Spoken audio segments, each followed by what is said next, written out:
I find myself entangled in a rather perplexing situation as I consider approaching your father regarding a troubling incident related to a potential mugging of my own father. Indeed, suspicions have arisen concerning your father's involvement in this alleged mugging. Currently, he is situated at home. Would you be open to allowing me a brief audience with him for an inquiry? The police officer displayed a momentary sense of bewilderment in response to my request, his expression betraying a subtle confusion. Despite this, he eventually agreed, stating, "Please, let me see him." Consequently, I led the police officer into the confines of my home, unlocking the door to reveal my father's presence. Upon beholding my father, the police officer was visibly taken aback by the unexpected revelation. This incident transpired a few months ago, and as I reflect upon it, I feel compelled to share a bit more about myself. My name is David, and I am currently a fourth-year university student. Despite my aspirations to work for a prominent company, there lingers an unresolved dilemma within me. The decision revolves around whether or not to inherit my father's company. You see, my father holds the esteemed position of president at a modest factory. During my formative years, I harbored a desire to follow in my father's footsteps, aspiring to become a president like him. However, as I entered my rebellious phase, I distanced myself from this ambition, feeling a sense of embarrassment towards my father perpetually adorned in work clothes stained with oil. This sentiment persisted through my teenage years, and to some extent, endures even now. As I matured into adulthood and engaged in part-time employment, my perspective on my father began to shift. I developed a newfound respect for his tireless work ethic, which sustained not only our family but also supported numerous employees and their families. Yet despite this growing admiration, an underlying sentiment lingered. A perception that the conventional salaryman, donned in a suit and toiling diligently, possessed a certain allure absent in my father's occupation. The narrative takes an intriguing turn when, during a shopping excursion with my father, we were unexpectedly hailed from behind. Turning together, my father and I encountered Richard, a contemporary of my father's from high school. Dressed in a suit and on an external sales trip, Richard hailed from a prestigious corporation. In the course of our conversation, Richard casually inquired if my father had indeed assumed control of the family business. This revelation prompted Richard to express disdain for what he referred to as the dirty little factory managed by my father, emphasizing the incredulity that a high school graduate could rise to the position of president. Stunned by Richard's derogatory remarks, I found myself grappling with the realization that the factory in question was initiated by my grandfather, making my father the second-generation custodian of this familial legacy. I had long been aware that he had assumed control after graduating from high school. However, the revelation of a classmate mocking him caught me off guard. Richard maintained a silent smile while addressing my father. "So, did you manage to expand your father's factory? You did mention during high school that you intended to take over the company and make it bigger." To this, my father admitted, "Unfortunately, I lacked the business acumen, and that dream didn't materialize. It seemed inevitable that I excelled in practical skills but lagged behind in intellectual pursuits. Nonetheless, I felt relieved that our family didn't face financial ruin." Richard chuckled heartily, playfully slapping my father on the shoulder.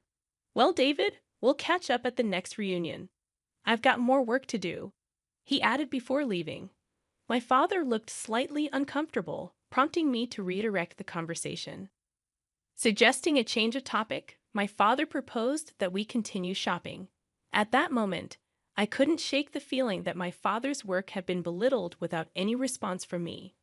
The internal debate about whether to take over my father's company or pursue a career at a prestigious corporation leaned decisively toward the latter.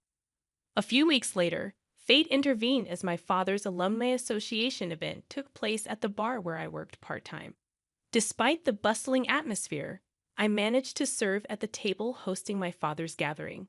Fulfilling my duties silently, I approached the room where the Alumni Association was held. My father warmly greeted me, introducing me as his son to those present. Though similar in appearance, I maintained a serious demeanor, responding awkwardly to the teasing of my father's inebriated classmates. Richard, seated nearby, noticed our interaction and remarked, "We met recently too, David, right? Are you planning to take over your father's small factory?" This question added another layer to my ongoing contemplation of my professional path. When I truthfully admitted to still contemplating my decision, an unpleasant alcoholic breath emanated from Richard, leaving me repulsed. Boisterously, he exclaimed, "Stop it. Your father's company is nothing extraordinary. David should consider working for a company like mine instead of inheriting such a lackluster business."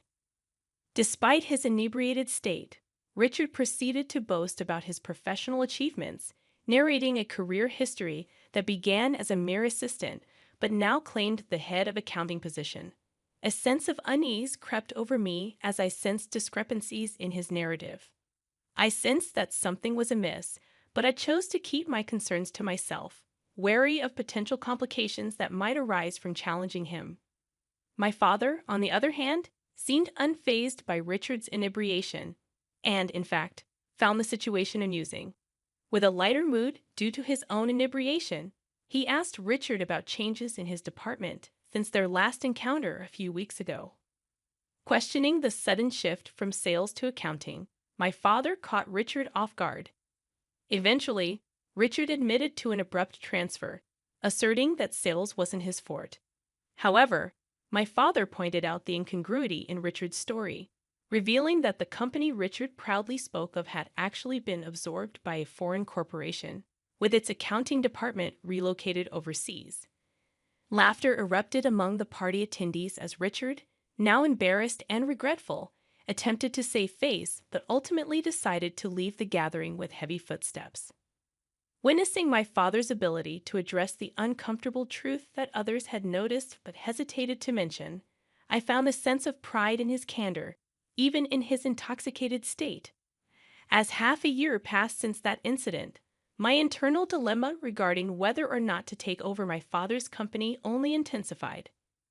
The confusion deepened with each passing day, leaving me uncertain about the path I should pursue. One day, while relaxing at home, the intercom interrupted my contemplation. In the absence of my mother, I answered the door to find a visitor in uniformed clothes identifying themselves as a police officer. Surprised and apprehensive, I responded with a stiff voice, wondering if I had inadvertently committed some transgression. The police officer then brought up a purse-snatching incident, expressing a need to inquire about the matter with my father. The mention of such an incident left me puzzled, and I began to wonder about the unfolding events that seemed to add further layers of complexity to my already tumultuous life. Indeed, the enigmatic cloud of suspicion had descended upon my father, casting a shadow over our tranquil abode. The air thick with uncertainty, I found myself face to face with a stern-faced police officer bearing the weight of an accusation that seemed inconceivable. Inquiring about my father's whereabouts, the officer, with an air of professionalism, sought confirmation of his presence within our home. The exchange took an unexpected turn as the officer, grappling with the perplexity in my tone, requested to lay eyes upon my father. Navigating the corridors of my dwelling, I ushered the law enforcement representative into the sacred space of our familial sanctuary, a room adorned with a Buddhist altar and a photograph capturing the essence of my late father's spirit. In the ensuing revelation, I divulged the heartbreaking truth to the officer that my father had met an untimely demise in a tragic traffic accident. The officer, displaying empathy amid the unfolding tragedy, extended condolences for the loss. Yet my quest for justice and clarity persisted, and I sought to discern the source of this bewildering accusation that had stained my father's reputation. However, the officer, bound by the constraints of confidentiality, refrained from divulging the identity of the accuser. Apologies flowed from the lips of the officer as he departed, leaving me grappling with an unsettling sense of confusion and the nagging question of who had leveled such a grave accusation against my departed father. Days unfolded like the pages of a mystery novel, each chapter bringing a new layer of complexity to the narrative as I took on the responsibilities left in the void by my father's absence. Immersed in the daily operations of my father's factory, I witnessed my mother's valiant attempts to fill the void left by his absence.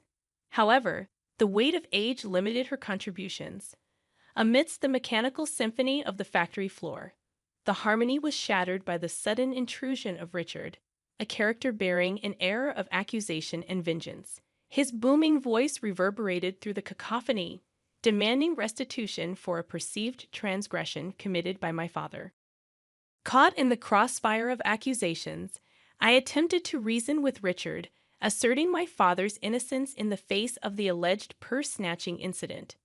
The atmosphere within the factory shifted, with the ceaseless hum of machinery giving way to hushed whispers and curious glances exchanged among the employees. Richard, however, remained resolute in his pursuit of justice, convinced of my father's guilt. His insistence echoed through the industrial expanse, causing a disturbance that transcended the confines of the factory. Frustration surged within me as I defended my father's honor, challenging Richard's assertions and questioning the veracity of his claims. As the confrontation unfolded, Richard revealed the purported timeline of the incident, fixing it 2 weeks prior. A murmur rippled through the gathered employees, their confusion palpable. My persistent queries regarding the accuracy of the timeline only fueled Richard's frustration, intensifying his vocal protestations. In the midst of the tumult, Richard's disparaging remarks about my father's workplace and colleagues added fuel to the emotional fire. Yet the gravest affront was his attempt to pin the blame for the alleged purse-snatching squarely on my deceased father's shoulders. My chest tightened with a mix of anger and sorrow as Richard persisted in his accusations, seemingly oblivious to the irrefutable truth, eliminating the fact that my father, the subject of this tumultuous ordeal, had met his end in a tragic traffic accident a month prior. The realization hung heavy in the air, a poignant reminder of the fragility of life and the injustice faced even in death. Richard appeared as though he had ingested an entire pigeonhole, and with an amused expression he muttered, "Ha!" Undeterred, I pressed on, questioning the incredulous accusation he had just hurled in my father's direction. How could my father snatch purses when he passed away just 1 month ago? Perhaps there wasn't any purse snatching at all, I asserted. However, my skepticism wasn't merely based on the recent events. It was rooted in the knowledge I had gained during our class reunion. It came to light that Richard, since his school days, had been a habitual liar. This revelation occurred during the reunion, where I discovered that his dishonesty had deep roots. Moreover, it turned out that Richard had harbored a long-standing jealousy toward my father, dating back to their school days. This envy sprouted from a romantic rivalry. The girl Richard liked had chosen my father over him. This petty jealousy had fueled an unnecessary rivalry, leaving me unable to forgive Richard for attempting to tarnish my deceased father's reputation with baseless accusations. As Richard persistently asserted his unfounded claims, an interjection from another direction pierced the air. Someone emphatically shouted, "Your president wouldn't do something like that." Our president is a serious person who walks around with honesty, teaching technology, and encouraging independence. He always considers the well-being of the staff and business partners, prioritizing that over profits. The voices praising my father began to multiply, and I felt a mix of emotions, including shame for once thinking my father's work was embarrassing. Amidst the rising tide of support for my father, Richard, trembling and tearful, found himself on the receiving end of an unexpected defense of my father's character by the factory workers. It was a poignant moment that revealed my father's true standing among his peers. In the aftermath, I dealt the decisive blow to Richard by pledging to consult with the police over his false accusations against my father. Overwhelmed and unable to counter the mounting evidence, Richard raised his voice and fled the factory. True to my word, I reported Richard's false accusations to the police, supported by a recording of his statements made by a thoughtful staff member during the heated confrontation. The presence of irrefutable evidence expedited the legal process, leading to Richard's swift apprehension. His attempt to frame my father backfired, transforming his lie into a crime for which he paid a penance in jail. The relief I felt was palpable, knowing that Richard had received the comeuppance he deserved. Days later, Richard's supposed wife sought redemption and arrived at our house with a gift box, apologizing to me and my mother. She confirmed that Richard's actions were a result of the wounds he suffered at the reunion. As it turned out, Richard, once an elite employee, had been fired from his company, struggling to secure new employment. His lies about being an elite crumbled under scrutiny, especially when his inebriated confessions exposed the inconsistencies, ultimately leading to his own embarrassment and downfall. As he grappled with mounting resentment towards my father, an insidious plan began to take root in Richard's mind, a sinister plot to frame him.